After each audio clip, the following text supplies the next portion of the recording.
Hi, everybody. I'm Jennifer J. Raffler, and today I'm here with Wayne Purdin. And Wayne would like to speak to us a little bit about the event, what he refers to as the galactic superwave. He actually wrote a very interesting article titled Dunov's Prophecy, Eartha, Age of Aquarius, Golden Age, and the New World Era. I'll let you just go with it. I'll give my spiel, and then if you have any questions, you can ask me to expand on the article. Sounds like a plan. So I wanted to expand on what Shem El-Jamal mentioned a couple of weeks ago about the galactic superwave and that the sun and the entire solar system was experiencing an increase in energy. Everything's heating up. So about 7 years ago, I wrote an article in World Explorer magazine about Peter Dunov's prophecy of a new era. For those who don't know, Peter Dunov was a spiritual master in Bulgaria during the first half of the 20th century. And another master from that time, Nicholas Roerich, also foresaw what he called the glorious time of human purification. So this is the first half of the Dunov's prophecy from my article. Kali Yuga is on the verge of ending. We find ourselves today at the frontier between two epochs, that of Kali Yuga and that of the new era that we are entering. A gradual improvement is already occurring in the thoughts, sentiments, and acts of humans, but everyone will soon be subjugated to divine fire that will purify and prepare them in regards to the new era. Thus, man will raise himself to a superior degree of consciousness, indispensable to his entrance to the new life. This is very important, what it says next. Some decades will pass before this fire will come that will transform the world. This immense wave comes from cosmic space and will inundate the entire earth. All those who attempt to oppose it will be carried off and transferred elsewhere. The best and only thing that man can do now is to turn toward God and improve himself consciously, to elevate his vibratory level so as to find himself in harmony with the powerful wave that will soon submerge him. The fire of which I speak that accompanies the new conditions offered to our planet will rejuvenate, purify, reconstruct everything. The matter will be refined. Your hearts will be liberated from anguish, troubles, incertitude, and they will become luminous. Everything will be improved, elevated. The negative thoughts, sentiments, and acts will be consumed and destroyed. Everything that is around you will soon collapse and disappear. Nothing will be left of this civilization nor its perversity. The entire earth will be shaken, and no trace will be left of this erroneous culture that maintains men under the yoke of ignorance. Earthquakes are not only mechanical phenomena, their goal is also to awaken the intellect and heart of humans so that they liberate themselves from their errors and their follies, and that they understand they are not the only ones in the universe. And this is also important. Our solar system is now traversing a region of the cosmos where a star cluster that was destroyed left its mark, its dust. This crossing the contaminated space is a source of poison, not only for the inhabitants of the Earth, but for all the inhabitants of other planets in the galaxy. This region is called the 13th zone. One also calls it the zone of contradictions. Our planet was enclosed in this region for thousands of years, but finally we are approaching the exit of this space of darkness, and we are on the point of attaining a more spiritual region where more evolved beings live. That's the end of the first half of this prophecy. Now, when I read this back in 2011, I thought that the end of the 13th zone was just some decades from 1944, as Junov said. Then I hypothesized that astronomers should be able to see something now in 2011 or Mhm. around that time. So I did some research and I found an article written in 2009 by Rev. Ofer, O-P-H-E-R, NASA heliophysicist. Mhm. And the article was about the data that was received from the two Voyager spacecraft, which were approaching the front edge of the heliosphere as our solar system orbited the center of the galaxy. And the Voyager data showed that our solar system has been traveling through the dust of multiple supernova explosions for thousands of years, and that we are now approaching the end of the dust and will soon enter a highly magnetic space of the explosions, like the center of the explosions. Okay. And this is almost word for word from Dunav's prophecy that he wrote in 1944. Now, I thought that was quite remarkable. So I looked more into this supernova explosion Mhm. in the dust, and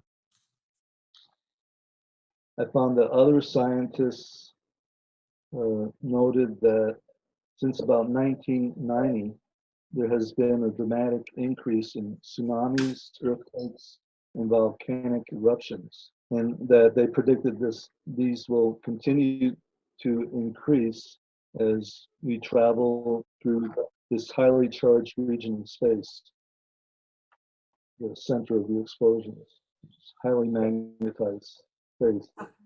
And this highly magnetized space has an effect not only on the Earth, the geophysics causing earthquakes and volcanic eruptions, but also has an effect on our human consciousness, Okay. which means forms our consciousness, raises our consciousness. So now I want to read the second half of Gunas prophecy, Okay. where he talks about the effects this will have on consciousness. And he said, "You have no idea of the grandiose future that awaits you. A new earth will soon see day.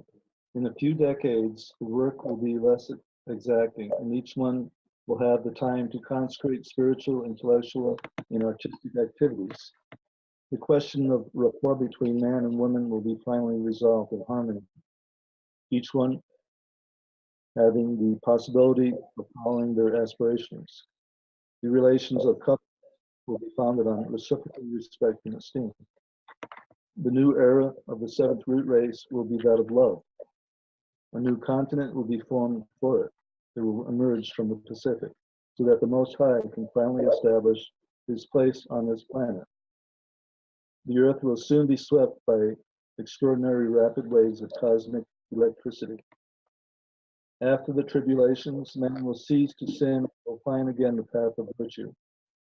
The climate of our planet will be moderated everywhere, and brutal variations no longer exist. Thanks to the idea of fraternity, the earth will become a blessed place.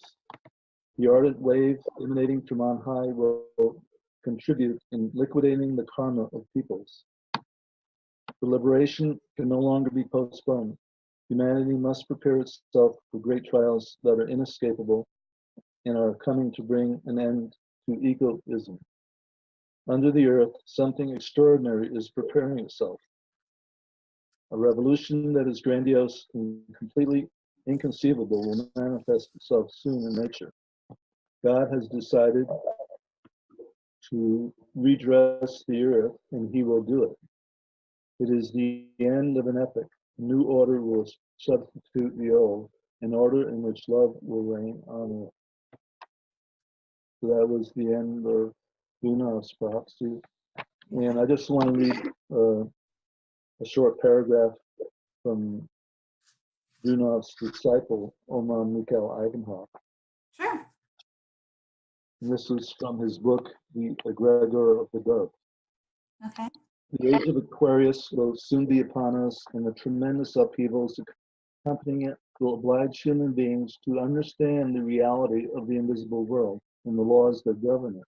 But the beauty, splendor, and harmony of the new life that will emerge from these upheavals will be beyond anything imagined by man.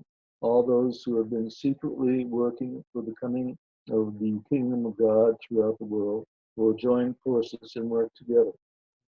And the bastions of ignorance, materialism, and despotism will crumble and collapse. So that was Oman's contribution to the prophecy. So I just wanted to get that out there to give people hope. Well, thank you. As we're going to be seeing more volcanic eruptions like the one in Hawaii a couple of weeks ago, and Yep. more earthquakes like greater than 9.0 earthquakes. Okay. So there's going to be a lot of cataclysm, but along with that, there's going to be a transformation of human consciousness. So what's happening to planet Earth is also happening to Soul. As we are evolving, so is Soul, and so are the other planetary bodies, correct? As we move through this area in the solar system? Other planets increasing also. Okay.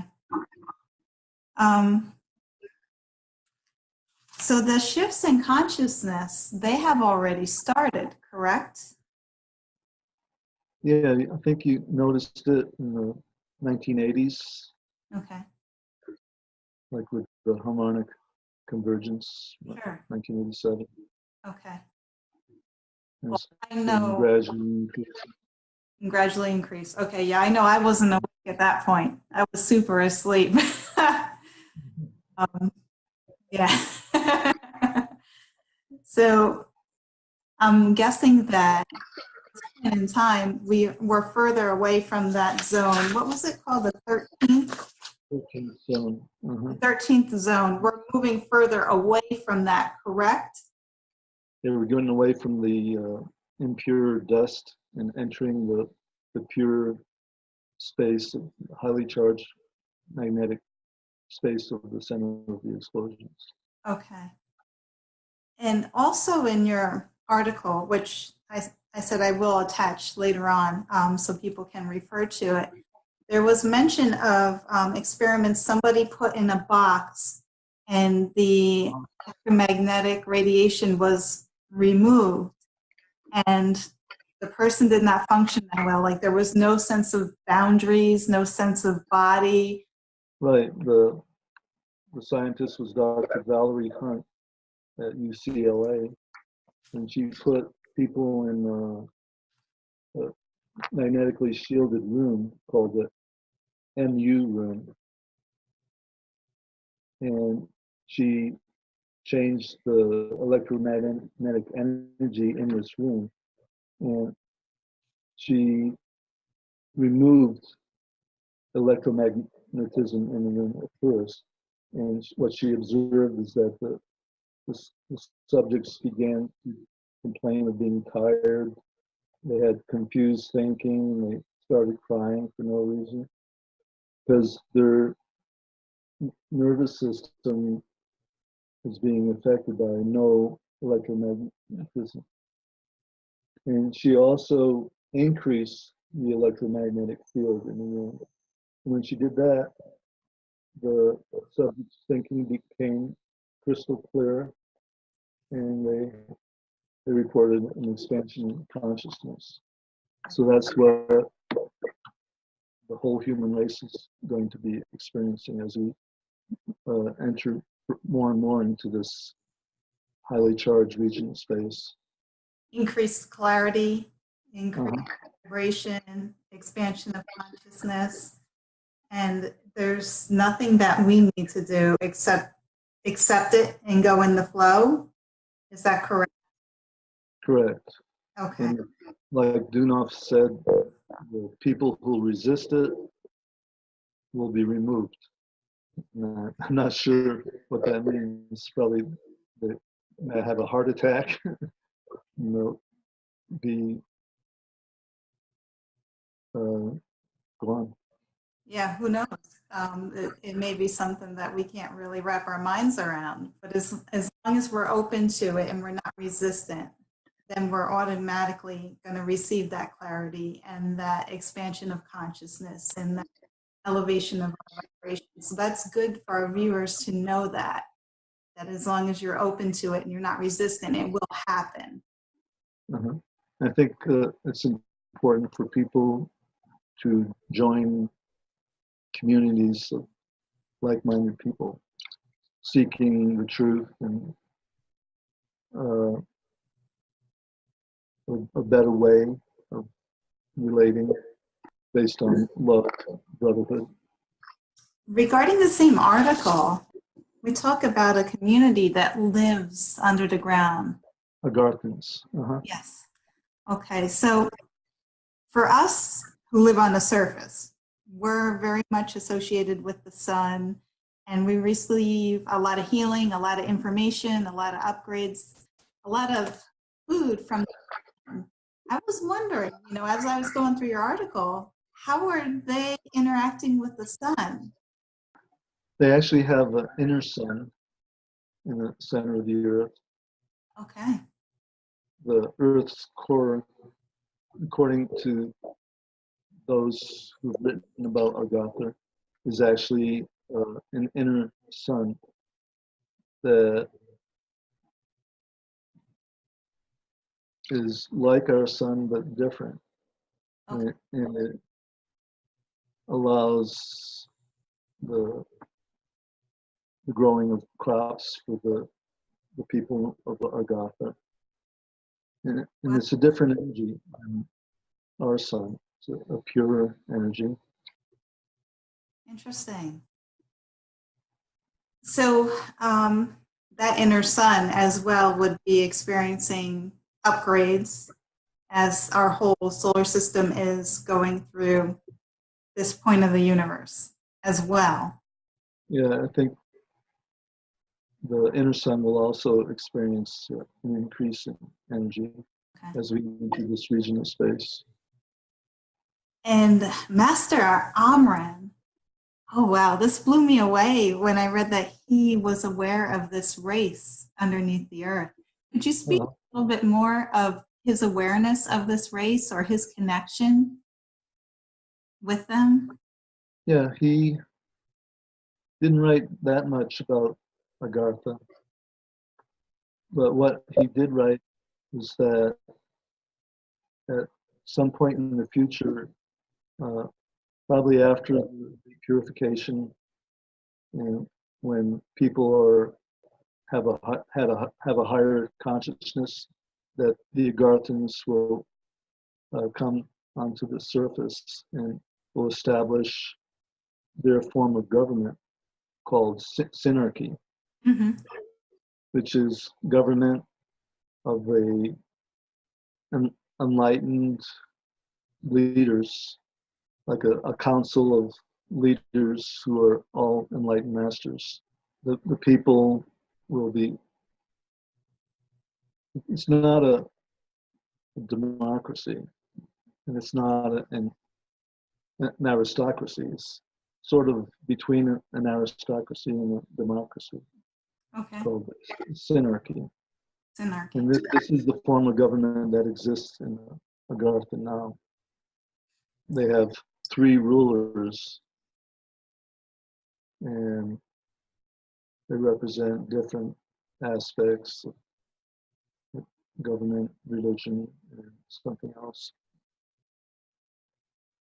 So this will be established on the surface at a certain point in the future, maybe in a few decades from now. Is there a relationship between our attempts with what we wanted to do with the UN and the type of ruling that is occurring in Agartha and that we can look forward to? Yeah, this was part of Nicholas Rourke's mission. He was associated with the United Nations, well, at first the League of Nations, then the United Nations.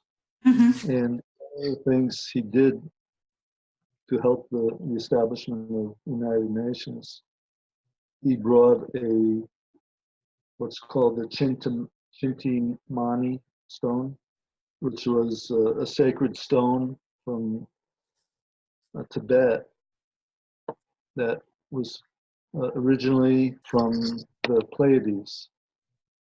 Some beings from the Pleiades came to Earth and gave this sacred stone, which had the power to establish a harmonious government. Mm-hmm. So Rorik was given a fragment of this sacred stone to take to the United Nations to help establish a harmonious form of world government. But for some reason, probably because the United Nations didn't go as he envisioned that it would go, that he returned the stone to Tibet. I think the entire stone is in Agartha. Okay. So there's only a piece in Tibet. Yeah, there was an entrance to Agartha in Tibet. Okay. So that's the actual physical entrance through miles of tunnels to get in there? Or There are several entrances. I think there's one in Brazil, there's one in Tibet, a few other places. But it probably would be physically impossible for a human to enter Agartha through the tunnel systems, mainly because they're thousands of miles long. Okay. And so it seems like, according to your article, the best way, if we wanted to go to Agartha, would be through an out-of-body experience. right, and that has been done by some. So when do you think they'll be coming to the surface? When do you see all this occurring? In your lifetime, my lifetime, the next 40 years, 50 years? Well, there was a prophecy by Melchizedek at the beginning of the 20th century, and he predicted, I think, 2034 was the date that Agarthas would emerge. Was there anything else, Wayne, that you wanted to add? Yeah, there was one thing that I wanted to say, that Dunov and Ivanhoff had a vision of the golden age of peace, prosperity, and love, and that we should focus on this vision of the future as we go through the tribulation, the cataclysm of the transition period. Okay. Not lose heart. Peace, prosperity, and love. Mm-hmm. Okay. That's the vision. I think we can do that. Good intentions.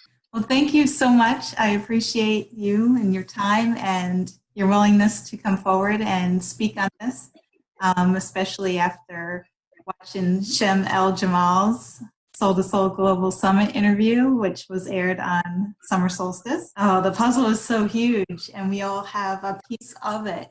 And to have it come forward. And this article that you wrote that I didn't even know existed, I think it's a phenomenal article, and I can't wait to release this as well. So I'm so appreciative in doing this. So thank you. You're welcome. Thanks for interviewing me.